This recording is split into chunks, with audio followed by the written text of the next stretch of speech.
Esse é o Mundo em Revolução e nós vamos falar agora sobre a situação na Ucrânia, hoje dia 12 de março de 2025, 8 horas da manhã aqui no Rio de Janeiro, 1 hora da tarde lá em Kiev, no momento que eu gravo esse vídeo. Tivemos ontem duas notícias muito significativas. Se são notícias boas ou ruins, a gente vai ficar sabendo em algum tempo com mais clareza. Uma das notícias é que nós perdemos Súdia, e isso não necessariamente é uma notícia ruim, tá? Os ucranianos ainda estão em Kursk, mas agora com uma incursão muito menor e muito menos defensável, o que significa que provavelmente eles vão sair totalmente aqui do Oblast de Kursk, né? Súdia era a grande posição defensiva ucraniana aqui. Isso é ruim? Bom, depende do ponto de vista, eu vou explicar para vocês o porquê no vídeo. Outro ponto foi a assinatura de o acordo de um cessar-fogo entre os Estados Unidos e a Ucrânia, um cessar-fogo de 30 dias em todos os pontos, né? A Ucrânia queria um cessar-fogo apenas no mar e no ar, sem cessar-fogo nas linhas de frente, porque sabe que os russos não vão respeitar mesmo cessar-fogo na linha de frente, então é melhor ter a opção de também retaliar na linha de frente, mas os Estados Unidos insistiram e coisa e tal, e eu imagino que a estratégia dos ucranianos foi, bom, vamos dar uma oportunidade para o Trump ter a paz que ele quer, né? Ele está querendo dizer que vai fazer a paz e coisa e tal, ou seja, talvez o que o Zelensky aceitou é a proposta tipo Netanyahu, né? O Netanyahu também aceitou um cessar-fogo muito ruim em Israel, mas em compensação recebeu muitas armas e coisa e tal, e em tese agora não tem mais nenhuma obrigação de manter esse cessar-fogo depois de passado o período. Talvez seja a mesma coisa que o Zelensky está apostando aqui, né? De fato, os Estados Unidos voltaram com o suprimento de armas e também de inteligência, e agora a gente tem a situação de que o Putin vai aceitar esse cessar-fogo. Eu acho pouco provável. Vamos entender essa coisa. As duas coisas podem ser boas e podem ser ruins, dependendo do contexto que venha a seguir. Vamos entender esse assunto. Essas notícias foram sugeridas por Estrago Democrático de Direito, Minarquistão e várias outras pessoas. Obrigado aí ao pessoal que sugeriu notícias lá no nosso site, no wrevolving.com, e obrigado a você que está assistindo o nosso vídeo. Se você gosta do nosso conteúdo, por favor, deixe o seu like e se inscreva aqui no canal, né? Pois bem, ontem tivemos mais um ataque com 133 drones Shahid contra a Ucrânia, mas eles foram todos derrubados, nenhuma grande... Também teve 3 mísseis Iskander-M, mísseis balísticos, mas não foi informado o resultado desses ataques, né? Pois bem, os ucranianos, por sua vez, fizeram um ataque contra Saki, aqui na Crimeia, temporariamente ocupada pelos russos. Então Saki é local onde tem uma base aérea russa aqui, e foi atingido com alguma coisa, drones provavelmente, de ontem para hoje, né? Um vídeo impressionante é esse vídeo que foi divulgado pelos ucranianos, mostrando a interceptação de um míssil de cruzeiro. Aqui, esse aqui é um sistema ISIS-T, um sistema alemão de defesa antiaérea. Aí, ó, mostra ele interceptando um míssil russo. Impressionante, né? Como é que funciona direitinho esse negócio. É tudo automatizado. Funciona muito bem o ISIS-T, que é um dos sistemas que pode substituir o Patriot na Ucrânia. Eu acredito que a Ucrânia, daqui para frente, tende a confiar mais nos sistemas europeus, né? Bom, a notícia que você pode entender como o pior do dia é justamente, mas na verdade é uma consequência do que já vinha acontecendo nos últimos dias, né? A Ucrânia está mesmo saindo em retirada aqui de Kursk, né? Já abandonou Súdia. A boa notícia disso é que parece que a Ucrânia conseguiu sair sem grandes perdas. Esse é o objetivo da Ucrânia, fazer guerra de atrito, então, ou seja, matou muitos russos nesse processo, manteve as tropas russas ocupadas ali em Kursk com muita força. Agora que já atingiu o objetivo deles de atritar o pessoal, abandonaram Súdia, abandonaram Kursk. A Ucrânia nunca teve nenhum interesse em ocupar território russo, isso foi dito desde a primeira vez que eles tomaram essa área, né? O objetivo era justamente garantir que a Rússia continuasse guerreando quando já estava exaurida lá no fronte leste, né? Então, já tem aqui imagem da bandeira russa lá no centro de Súdia. Então Súdia já foi tomada pelos russos. Ainda existem algumas áreas aqui em Kursk que estão ocupadas pelos ucranianos, aqui Guievo e outras cidadezinhas aqui, mas é muito pouco provável que os ucranianos consigam manter essas áreas aqui, né? Súdia era a grande posição defensiva deles e aparentemente a escolha foi feita para recuo já há algum tempo. Quando a gente viu o recuo dos ucranianos aqui de Pogrebki e Malaya Lochnaya e coisa e tal, toda essa região norte aqui da invasão ucraniana em Kursk. Isso já estava meio que definido que eles iriam abandonar mesmo essa coisa. Havia a possibilidade deles resistirem em Súdia, né, como eu falei ontem, mas aparentemente não era isso. Eles de fato estão recuando 100% para dentro da Ucrânia. Manter a posição só nessas poucas cidades aqui na fronteira, eu acho pouco viável isso, não deve ser o que deve acontecer. Ainda tem ucranianos aqui, mas é justamente porque o processo de retirada é um processo complexo, né? Aqui, ó, eles estão colocando aqui, essa região aqui ainda está ocupada pelos ucranianos, mas toda essa área aqui já teria saído, né? E o lado positivo é isso aqui, ó, as forças ucranianas parece que conseguiram sair sem nenhum arranhão, ou não teve grande destruição de veículos militares e nem captura de pessoal. Todas as tentativas russas de cercar ucranianos e coisa e tal deram em falha, os ucranianos conseguiram sair de forma ordenada daqui. É uma coisa positiva no final das contas, né? Veja, se o objetivo é você atritar, você quer causar muitos danos no seu inimigo sem sofrer muitos danos. Então, aparentemente, foi isso que os ucranianos conseguiram. Tenham em mente que sair com poucas perdas não significa sair sem nenhuma perda. Né? Foram 94 veículos destruídos só ontem, e você pode ver aqui, tem muitos veículos ucranianos, né? Aqui estão os vermelhinhos, são os russos, os azuizinhos são os ucranianos, então teve sim muito veículo ucraniano destruído aqui de ontem para hoje, uma quantidade muito grande. Aqui. Tem mais complementação aqui, ó, tem mais um monte de vermelhinho e tem mais um monte de azulzinho, né? Por que isso? Porque realmente, nesse caso, você sair de uma região grande desse tipo, essa evacuação é um processo delicado, eventualmente você vai perder muito material. Você pode ver aqui que tem várias coisas aqui, ó, vários obuses, caminhonetes, MRAPs, que são aqueles veículos blindados leves, Max Pro, tem um monte de veículo aqui que foi perdido realmente, mas para você ver também, os russos perderam muita coisa aqui também, um monte de canhões e blindados e coisa e tal, nessa caminhada deles, nesse avanço deles ali em Súdia, né? E lembrando, se ontem teve mais ou menos empate entre as perdas russas e ucranianas no momento da saída, ao longo de todo esse período em que os ucranianos estiveram ali em Súdia, defendendo Súdia dos russos, isso gerou muitas perdas para os russos, né? Os russos perderam muito pessoal, muito equipamento por lá. Particularmente notável é o caso lá do gasoduto. É engraçado que agora tem russo dizendo que não, que foi uma manobra de mestre, não porque botamos os russos e saímos lá na retaguarda do gasoduto e coisa e tal. Algumas pessoas estão vender isso como se fosse um grande sucesso russo, sendo que não foi um sucesso russo. Os ucranianos descobriram, mataram os russos todos lá. 800 pessoas entraram, só 100 conseguiram sair do outro lado e foram mortos pelos ucranianos, todos eles. Ou seja, foi uma tragédia para os russos essa operação no gasoduto.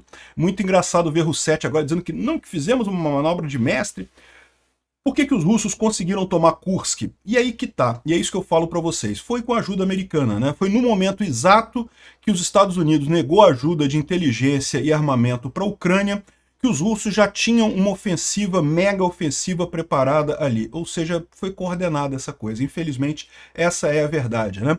Se o Trump fez isso de propósito para ajudar o Putin, se tinha alguma coisa por trás disso, a gente não sabe, mas que foi algo muito sincronizado, foi exatamente no momento que os russos tinham uma enorme quantidade de pessoal ali, fizeram uma ofensiva muito forte, foi no momento que os americanos cortaram a ajuda militar e a ajuda de inteligência para a Ucrânia. Parece ser de propósito, parece que foi um ataque combinado americano e russo que tirou Kursk da Ucrânia, né?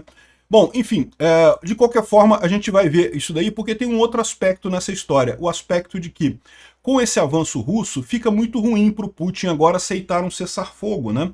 Porque né, o exército russo está agora na iniciativa, está agora avançando, conseguiu tomar Kursk. Se o Putin aceitar um cessar-fogo, agora vai ser visto como uma posição de fraqueza por ele.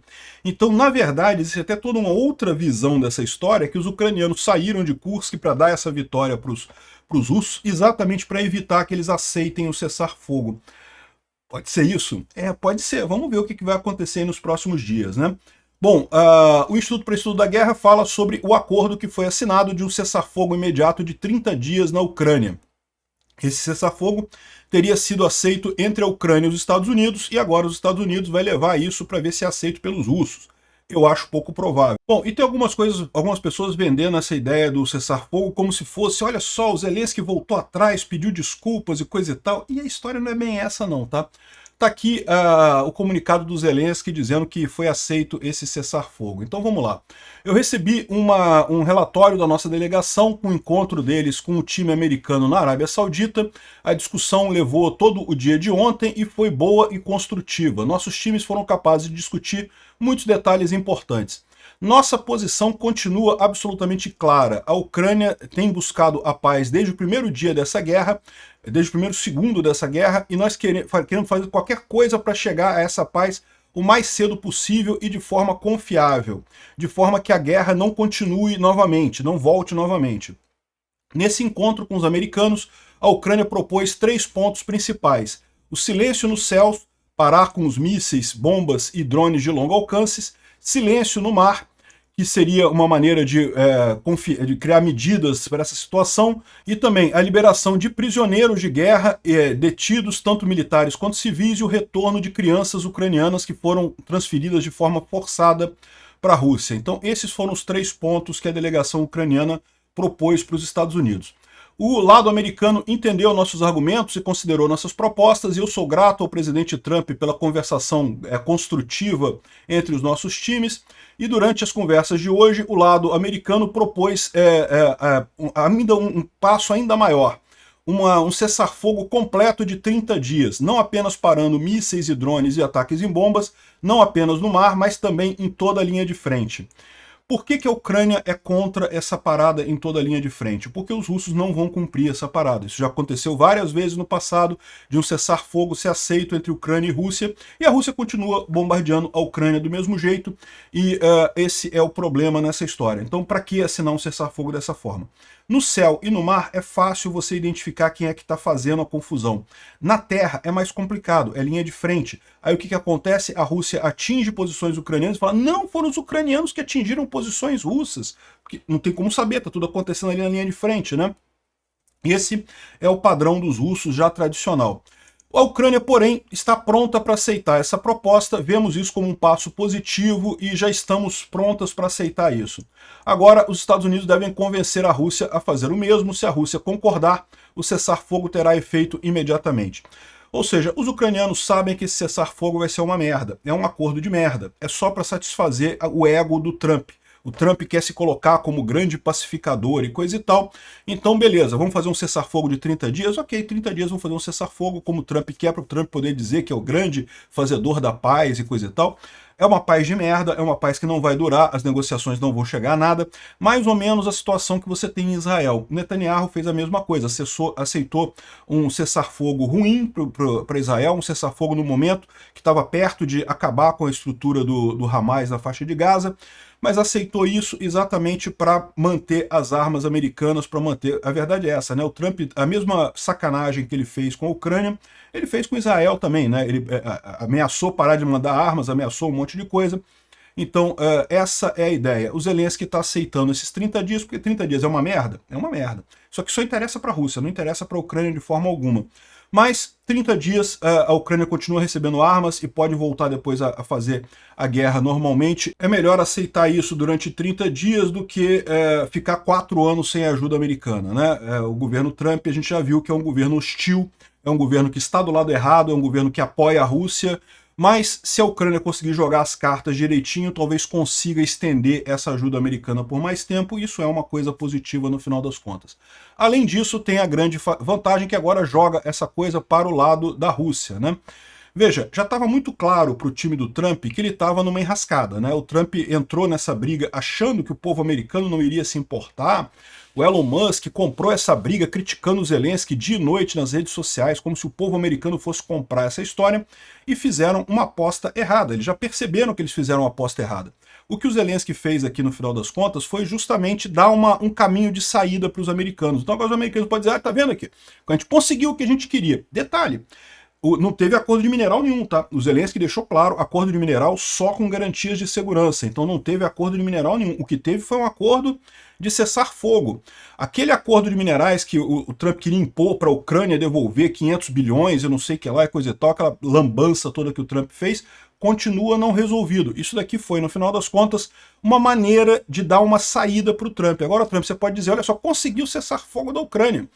E aí joga o Trump em uma situação duplamente ruim agora, porque ou ele vai ter que sacanear o Putin e brigar com o Putin de alguma forma para o Putin aceitar esse negócio, ou então ele vai ficar com a batata na mão, não conseguiu fazer a paz no final das contas, fez um monte de absurdos, perdeu credibilidade com o público americano, perdeu credibilidade com os países, com os outros governos, com o público europeu, a troco de absolutamente nada, né? Ou seja, deixando claro o erro dessa abordagem dele pró-Rússia, que não tem futuro de jeito nenhum.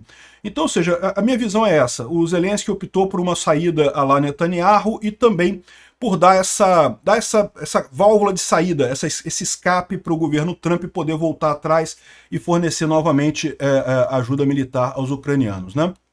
Aqui o Marco Rubio falando que a Ucrânia concordou com um cessar-fogo de 30 dias e agora nós vamos levar essa oferta para os russos, a bola está do lado deles, eu espero que os russos concordem, né? E os russos não vão concordar, eu acho que pouco provável que eles continuem, se eles concordarem, eles vão quebrar o cessar-fogo imediatamente, dizendo que foram os ucranianos que atiraram, que eles estavam respondendo. Cessar-fogo na linha de frente na Ucrânia já está provado que não funciona, né? Enfim, outra coisa que é curiosa nisso daqui, como diz aqui o Marcelo do Hoje no Mundo Militar, reparem na fala do Marco Rubio ontem. Ele disse que se a Rússia não aceitar os Estados Unidos saberão qual lado não quer a paz. Isso mostra ontem que a Ucrânia alcançou dois objetivos importantes. Voltou a receber armas e munições e dados de inteligência dos Estados Unidos. Isso daqui eu acho que é uma sacanagem, porque, ou seja, mostra que os Estados Unidos estavam literalmente chantageando a Ucrânia, mas, de novo, é o que eu falo para vocês, a chantagem americana na Ucrânia deu ruim para eles perceberam que eles estavam na merda. Eles queriam, para voltar com todas as armas, queriam assinar o acordo de minerais e não sei o que lá, e paz e tudo mais, eles queriam que a Ucrânia fizesse a capitulação completa. Só que eles receberam tanta gente contra, né? Os próprios americanos criticando, deputados e os países europeus.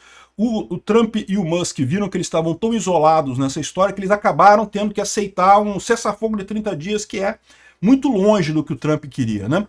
A outra coisa é que isso derrubou a narrativa do Trump de que a Ucrânia não quer paz. É lógico que a Ucrânia quer paz, a Ucrânia sempre quis a paz. A questão é que a Ucrânia quer uma paz de verdade, não quer uma paz de mentirinha. E, bom, enfim, por 30 dias, fazer cessar-fogo não vai fazer tanta diferença assim, né? Vai ajudar os russos, tá? Esses 30 dias é uma vitória para os russos. Eles podem rearmar, podem se reorganizar e coisa e tal. Então isso é ruim no final das contas. Mas, como eu falei, é a solução Netanyahu, né? Como eu falei em outros posts, é claro que o Putin teria a lucrar com um cessar-fogo temporário que daria tempo de se rearmar e fazer rotação de tropas. Mas uma pausa agora, com os russos pressionando em Kursk e cercando o sul de Pokrovsk, com certeza não lhe interessa. E isso é um ponto importante que o pessoal está colocando, né? Talvez a Ucrânia tenha recuado em Kursk exatamente para deixar essa decisão para o Putin desconfortável. O ideal para a Ucrânia agora é que o Putin não aceite esse cessar-fogo. Mais uma vez, a administração americana só vai perceber que a única alternativa que ela tem é continuar ajudando a Ucrânia e aumentar ainda mais o armamento para a Ucrânia no final das contas, né? Aqui, ó, o ponto positivo dessa história toda. Os Estados Unidos retiraram a suspensão no envio de informações e ajuda militar à Ucrânia. É uma filha da putagem isso aqui, ou seja, foi uma chantagem que eles estavam fazendo claramente, uma chantagem absurda, uma coisa que não se faz com um aliado. Mas, de qualquer forma, entendendo agora que os Estados Unidos é um jogador aí que é hostil aos ucranianos, essa solução foi a melhor no final das contas, né? Aqui, ó. Parece que já tem transporte de armas para a Ucrânia através da Polônia, já foi retomado isso, e também que a Maxar já restaurou as imagens de satélite, o acesso às imagens de satélite para a Ucrânia, né? O mais curioso é que a Maxar também vende esse serviço para a Rússia, e o serviço para a Rússia não foi parado em lugar nenhum, em momento algum, tá?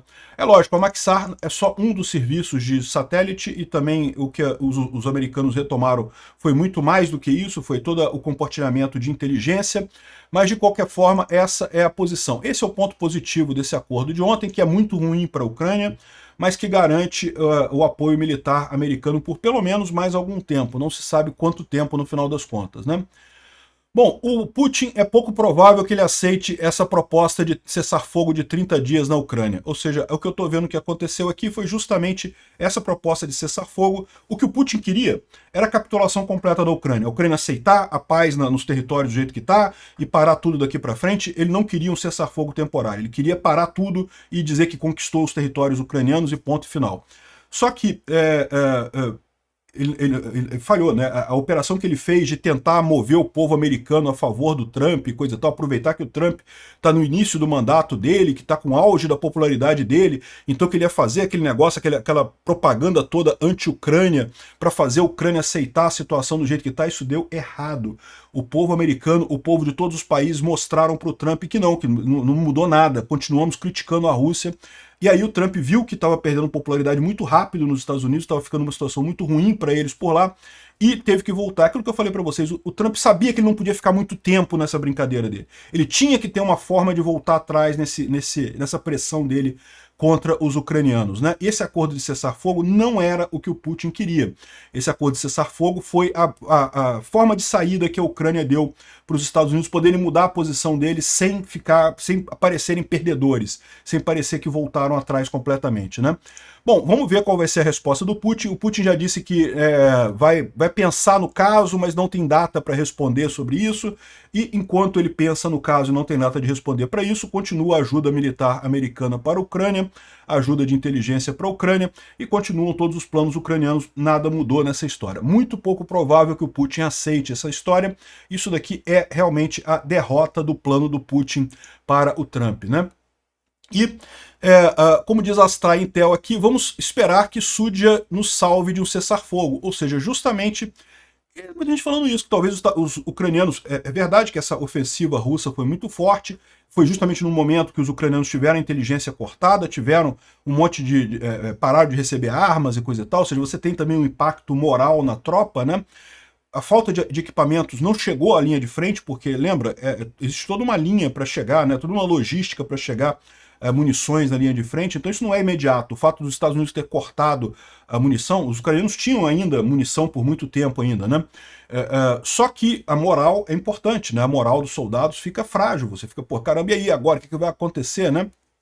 Enfim, muita gente está dizendo que, bom, isso sacaneou os ucranianos certamente, mas os ucranianos já resistiram a contra-ataques muito maiores aqui em Súdia, né? Esse contra-ataque foi um contra-ataque muito grande, sem dúvida alguma, os russos botaram muitas tropas ali, mas tem muita gente achando que os ucranianos trocaram Súdia por não ter o cessar-fogo, ou seja, essa operação toda aqui foi exatamente isso, né?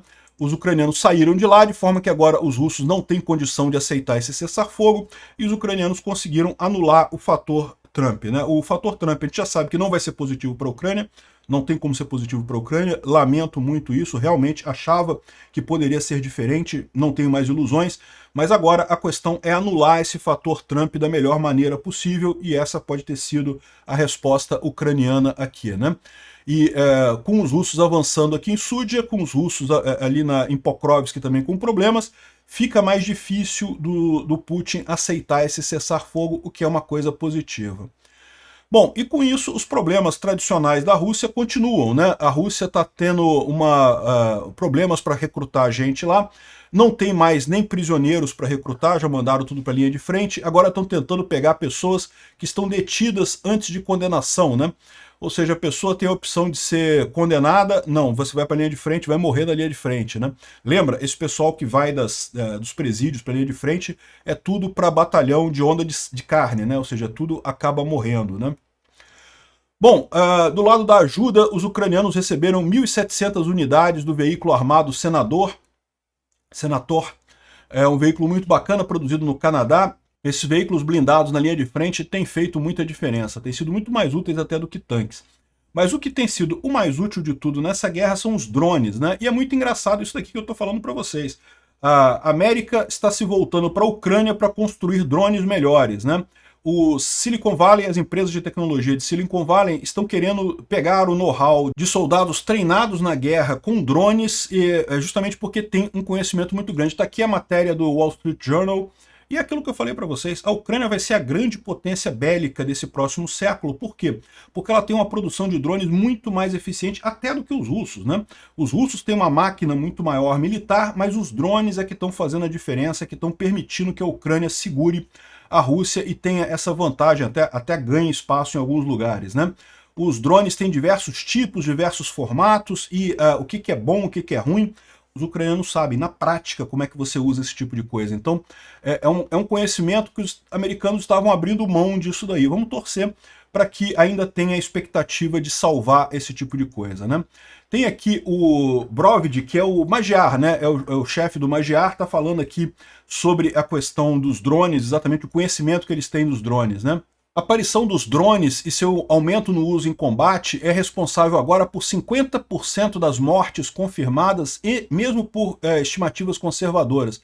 Isso tornou os comandantes altamente dependentes neles, né? No primeiro ano, as operações com drones atingiram apenas 150 a 200 alvos por mês. Ainda era obuses e HIMARS, ainda eram as armas principais, né? Eventualmente, nós superamos o limite de 1000 alvos num único mês, e esse número só por perdas diretas contra pessoal e equipamento inimigo, né? Nós somos responsáveis por mais de 140 quilômetros de linha de frente, com 22 brigadas, não contando os ouvidos que conduzem as operações de campo, né? Que é o pessoal para levantar com reconhecimento, né? Missões de reconhecimento. Quando isso começou a gerar frutos, isso nos deu, na minha opinião, o efeito mais importante de motivação. O domínio entre os drones tem dois tipos. São os drones FPV, que são aqueles drones que o pessoal guia com óculos de realidade virtual. É como se você pilotasse o drone, né, em tempo real. E os chamados Baba Yaga, né, que são aqueles drones grandões, tipo drone de agricultura, drones para levar coisa pesada e que usam para bombardeio, né? Repara, ele não lida com a parte dos drones de longo alcance, tá? O Magyar, ele lida apenas com os drones na linha de frente ali. É lógico, além desses dois tipos, você tem também os drones de longo alcance, que a Ucrânia tem usado, os drones que são jatos drones, que eles chamam, né, que vão a uma distância muito grande, né? Essas duas categorias, junto com vários outros modelos, atualmente conta por cerca de 90% do dano infligido no equipamento e pessoal inimigo, né?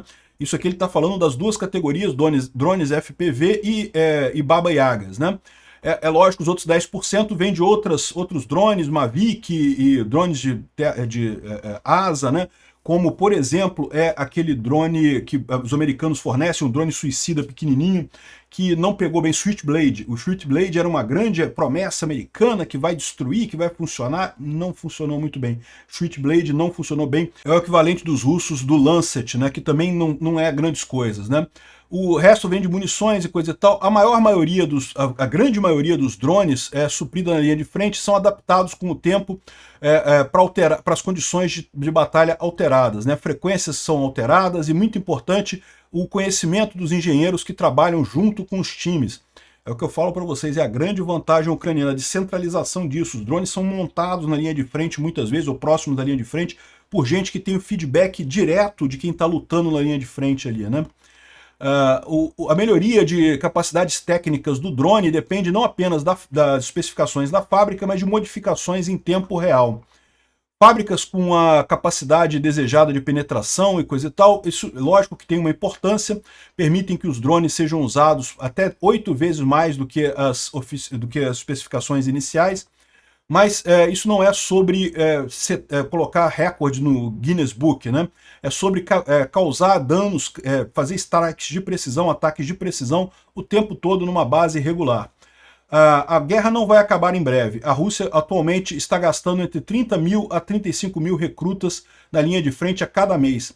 Atualmente, 20 mil soldados russos esse mês são mortos ou severamente feridos em combate. Nós precisamos chegar num balanço de eliminações de 30 mil soldados por mês. Aí nós vamos equalizar a entrada e saída de tropas russas. Eles não vão ter condições de manter isso daí, né? Então, ou seja, olha que coisa bacana. Os ucranianos ensinando para os americanos como usar drones. Isso vai ser o padrão daqui para frente, tá?